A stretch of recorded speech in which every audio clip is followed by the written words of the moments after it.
Pretty concerted effort on the shot by Gane. Pereira wise to it. Oh! He hurt bad! Alex Pereira, huh?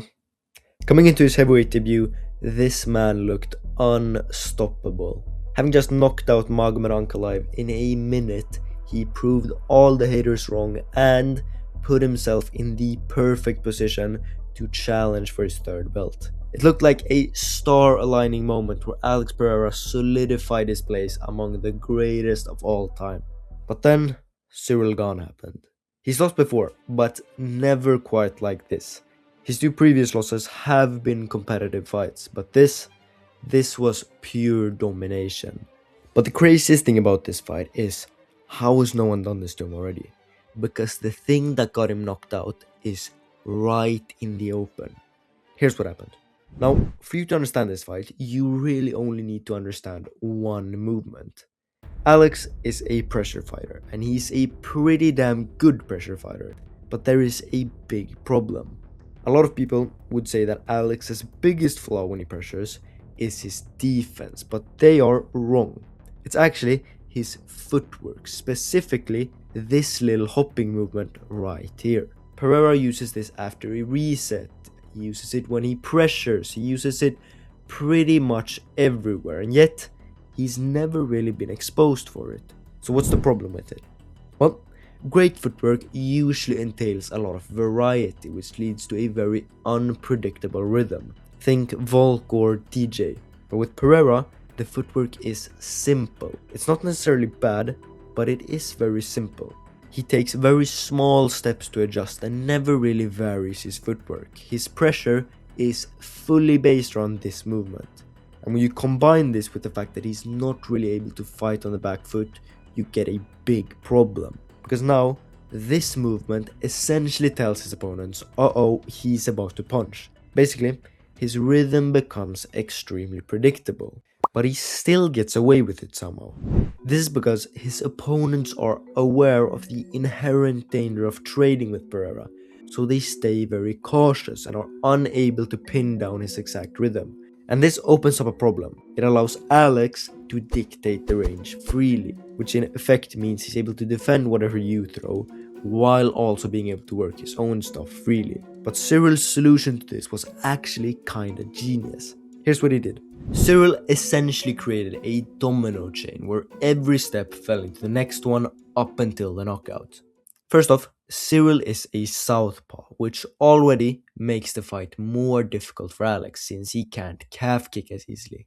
But that's not the important detail, cause Pereira still actually manages to beat most southpaws he faces. The important part is how bladed he stands. With this bladed stance, he's able to bounce around a lot more, going in and out very easily. And this has an important effect. It forces Alex to move with Ciryl. If Ciryl bounces out of range, Alex has to press forward to keep the range. But if Ciryl bounces into range, it forces him to move back since Ciryl could hit him. And this gave Ciryl a complete read of Pereira's footwork. But Pereira's fought guys with good footwork before, and they haven't got him. So that can't be the problem, right? Well, that's partially true. Guys like Adesanya and Yuri didn't get pressured back as easily, and it helped. But they lacked something, and that something is what made Ciryl so different. As Alex moved forward, Ciryl would time 3 different strikes. He would either throw an inside kick, an oblique kick, or a jab.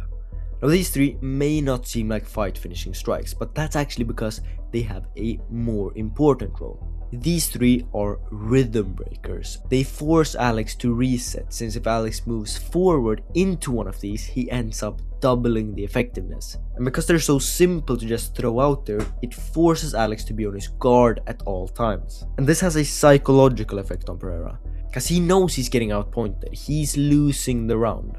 And so in round 2, he starts to pressure more aggressively. He starts to step more with his body jabs, he starts to press after exchanges, he turns up the aggro by 10-15%. But that's enough for Ciryl, that's exactly what he wants. Because the more he ups the pressure, the more predictable he becomes. But then, after all this success on the feet, Ciryl flips the script completely and does something seemingly random. He shoots in on a takedown.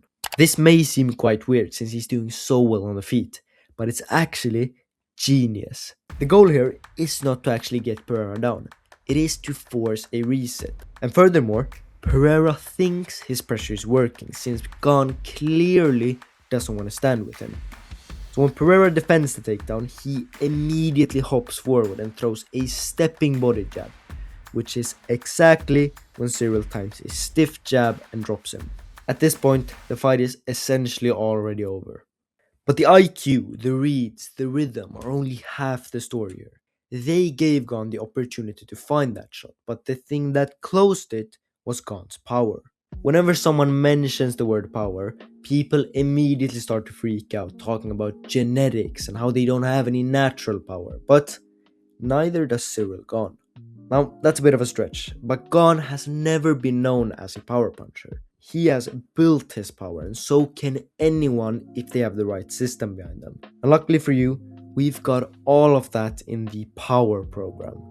This workout contains plyometrics, strength work, and a bunch of other stuff in order for you to build maximum power no matter what your starting point is.